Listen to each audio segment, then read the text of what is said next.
know you think it's a unicorn, but it's Bernadette. And I'm here with your Pick a Card Tarot reading for Saturday, March 20th, 2021. Oh, y'all, I had to go dig this out of my Halloween bin and wear it because I'm just in shock. And you know why I'm in shock? Because the unicorn has shown up today. You guys, a unicorn. How can you deny a unicorn? A unicorn is begging you to support her Kickstarter for her new book, Spirit Totem and Power Animals, the complete book of animal spirit guides, 700 pages, 300 in-depth animal descriptions. My goal this time, the ARC raised $50,000. Let's make it $100,000. Again, you cannot deny the unicorn. And so you get this amazing book. It's the most comprehensive book on the subject anywhere in the world that I could find. And there are 2 ancillary books that come with it.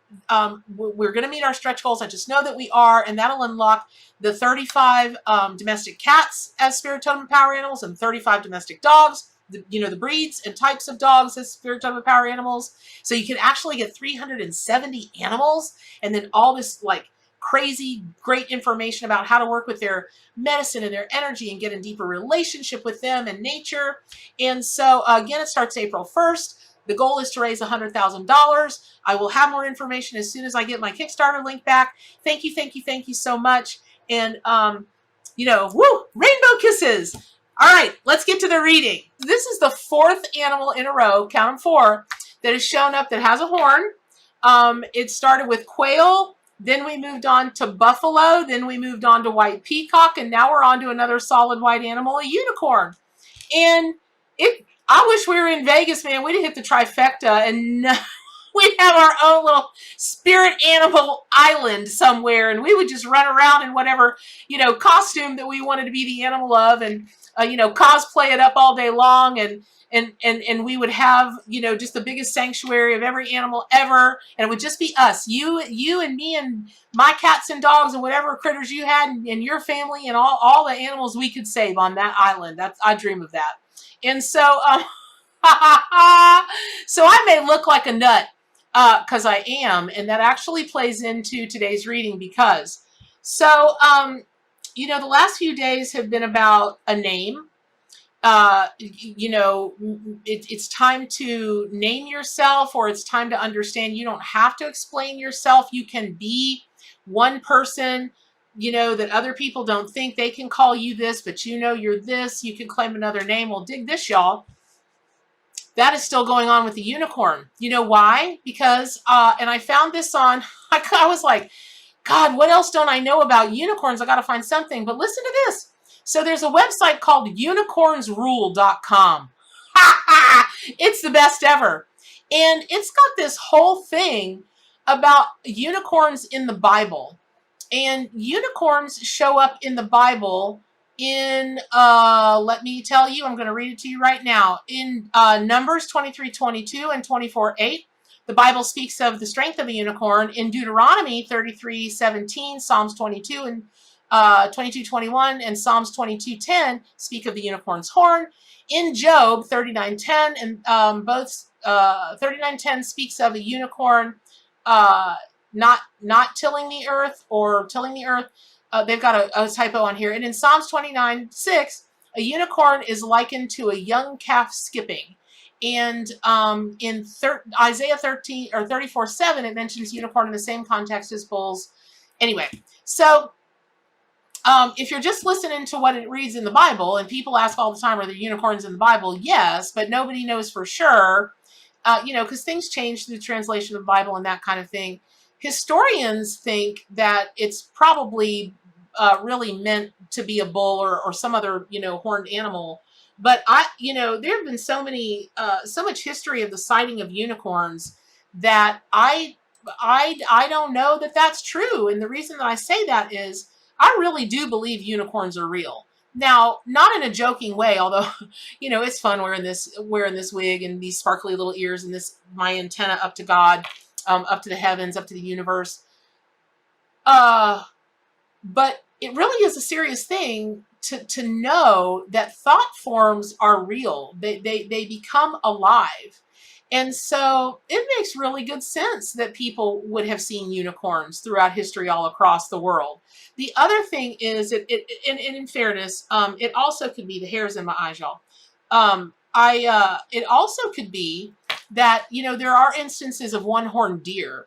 They usually, because of it's a malformation of both of their antlers that fuse together and literally do kind of fuse together and come right out the top of their head.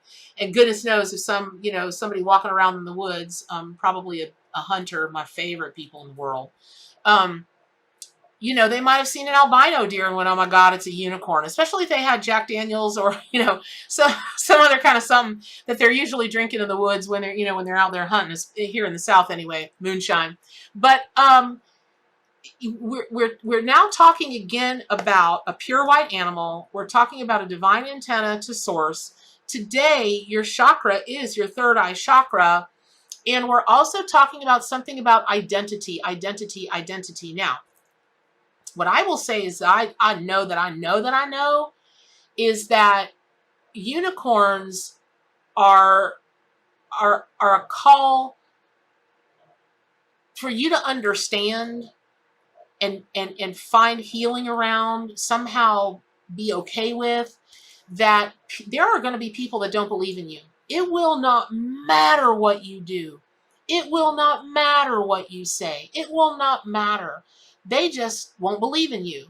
And let's say that you're a person that has messed up over and over and over and over again. Whatever messed up means. You've made not the strongest choices in life. You've made, choices that have gotten you into trouble, that have made your life go cattywampus. Okay, I got news. I don't know anybody, not one person that's called to this form of spirituality, metaphysics, you can call it New Age, you can call it whatever you want. I don't know anyone who's gotten here that hasn't been through at least one truly dark night of the soul, at least one. And I happen to know a lady, I don't know her well, but I met her in a class, and we, God, she's just the most lovely woman. And she was super, very faith-filled Christian. And then she proceeded to lose 2 sons, all within a year and a half of each other. 2, y'all, 2. And all of a sudden, there she was sitting in a mediumship development class, just not even, still in shock, still in deep grief. But it's the only thing, not the only thing, but it's one of the things that have really helped her. And I know other people that grew up in terribly, terribly abusive families and have come to such a place of healing and a place of peace, so much so that they're some of the brightest lights in this world. And so, even people I know that you look at them and you go, how did you get through life and just be so perfect? Because they are in their way, but you don't ever know what goes on behind closed doors. And what that means is their version of not perfect may mean that in their effort to do the right thing, in their effort to do the good thing, be the good girl, the good boy, they were very harsh to other people and very judgmental and acted based on what they thought or believed to be the best, the right thing. Because only good people make these decisions, and only good people do this, and only good people don't do that, right? But what it turned out is their piousness, their zealotry, their true belief that their way is the right way, which makes it the only way, they crushed someone else, just crushed them. Because that person was of a different mindset or a different belief, or they weren't as mature, or, whatever. And that's a mess up. Sorry, but in Bernadette's book, that's a mess up. So there are only a few books that I've been called to ask you guys to read or to consider reading.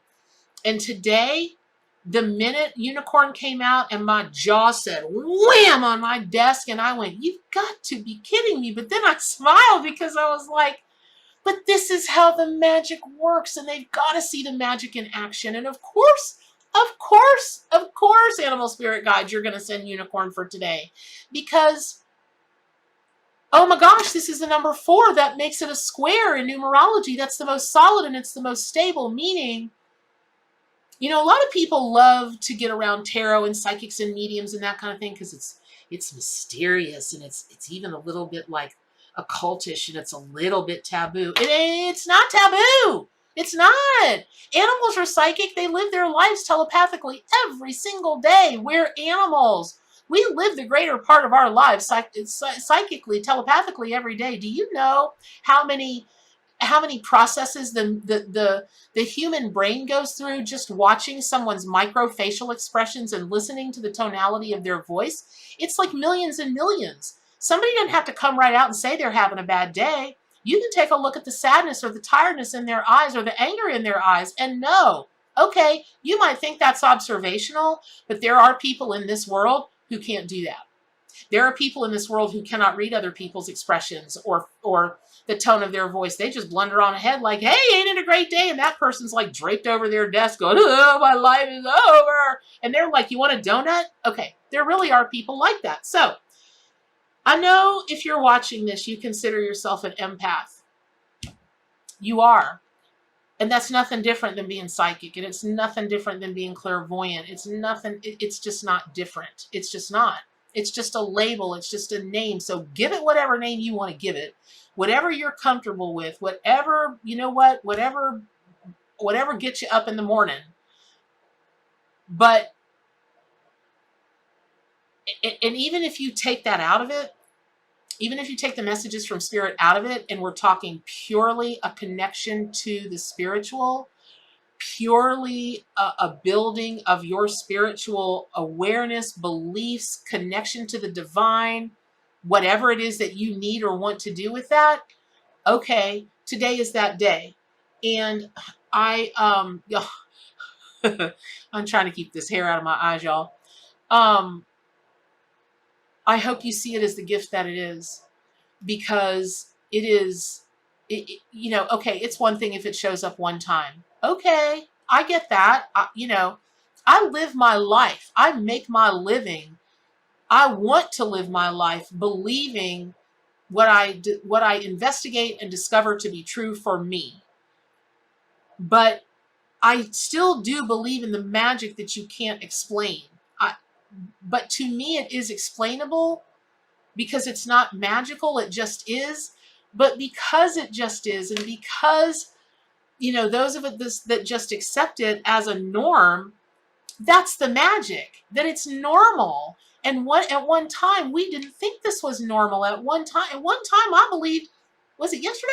Yeah, I believe I told y'all yesterday about those 2 Christian boys that came into the restaurant and did the whole big, you know, rigmarole with their Bibles and talking their scriptures out loud and everything. And good for them. You know, I was young. I didn't know anything. If y'all think I'm sarcastic now, woo, Lordy, you should have seen me when I was a kid. No filter, none whatsoever. And then when I was doing comedy, I made it my mission in life to be sarcastic. I just made it my mission in life because at one time I was going to be a comic. I was going to take the stage name Anaconda. Get it? Anaconda. Anyway, my comedy friends told me to think better of it, and I did, and so I didn't. So, but it was really funny for a long time. So I at one time thought of this the same way a lot of people do. Ooh, that's boogity stuff. And if in the people who are involved in that, there must be something not good about them. What a doofus I was. I'm still a doofus, but not in that way. So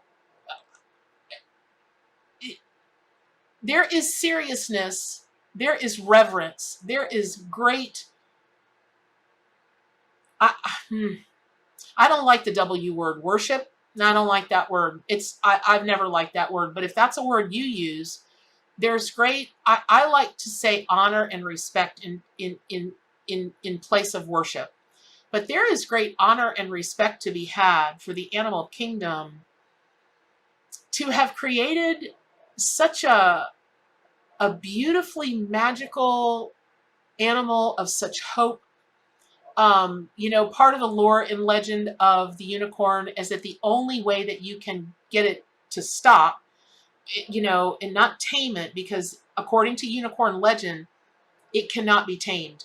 under any circumstances, anyway, anytime, nowhere, no how, you cannot tame a unicorn, but they will allow a virgin, a true virgin, to ride them, right? And take them off wherever it is unicorns go and bring them back. And, you know, they're all about purity. And the virginity word is, you know, when you think about that, what you're really thinking about, you know, it's like virgin olive oil. It's like the most pure state of whatever anything can be. And it hasn't been spoiled by anything. It's just the purest state that it can be. And I feel like that's really a big part of the message that's come through for us this week, y'all, is that we are being called to be the most authentic, purest virgin version of ourselves that we can be. Now, what does that mean? Well, that's the tough stuff, because I'm like other healers and readers and whatnot that I know. You think I came to this because I just woke up one day and it was all Miss Mary Sparkle sunshine? No.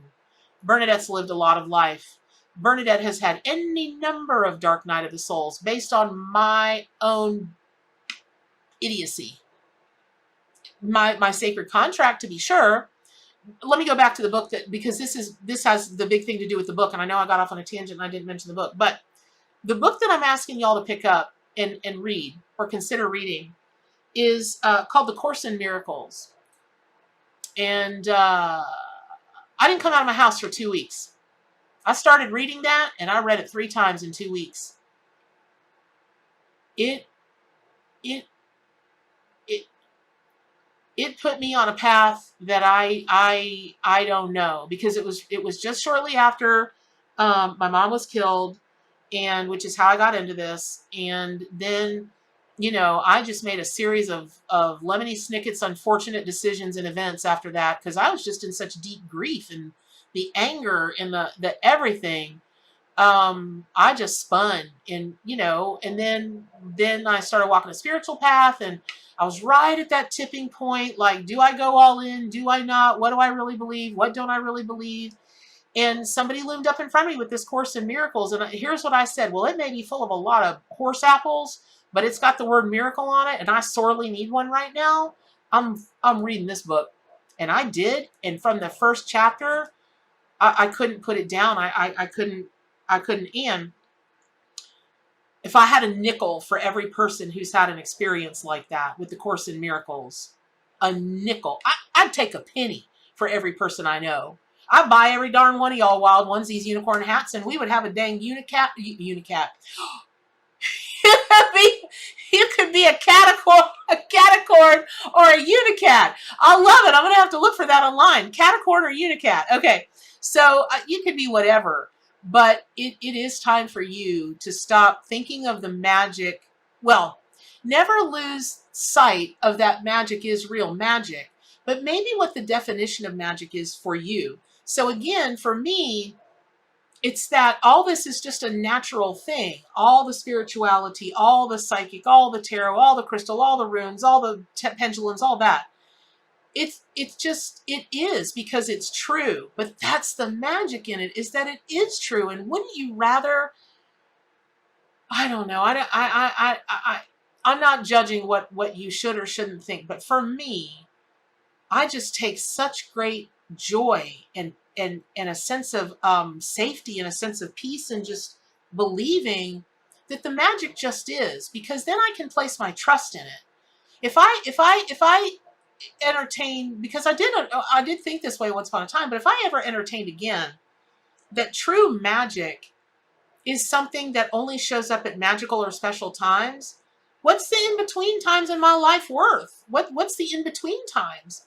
If Bernadette, if I don't wake up every day and say, oh, I wonder what magic's going to unfold today, I don't know what I would do. I don't, I'd take my unicorn hat and all my stuff, and I'd just take it on down to the friends of the library and let them, during their fundraiser, do their thing with it. So, I love y'all. I do. I know a lot of YouTubers say that, and a lot of spiritual people say that, and I hope they mean it, and it's not just a tagline, because for me, I do. The I do. I love you guys. The messages that you send and the support that you show and the love for animals, it's going to make me cry, which is not magical. It's always ugly. I do the ugly cry. But I just appreciate you so much. Um, and I hope every day of your life from this day forward is magical and you have the power to make it so. All right, I hope that was helpful. Pick up your copy of the Arcanimal Tarot and Oracle deck. Subscribe to the Unicorns YouTube channel. Please, for goodness sake, do yourself a favor and get on over to Gathering of Mystics, because I have a feeling they'll be talking about this one. I know I will be. So that's it, y'all. Do good for animals. And just like a unicorn, no matter what, stay wild.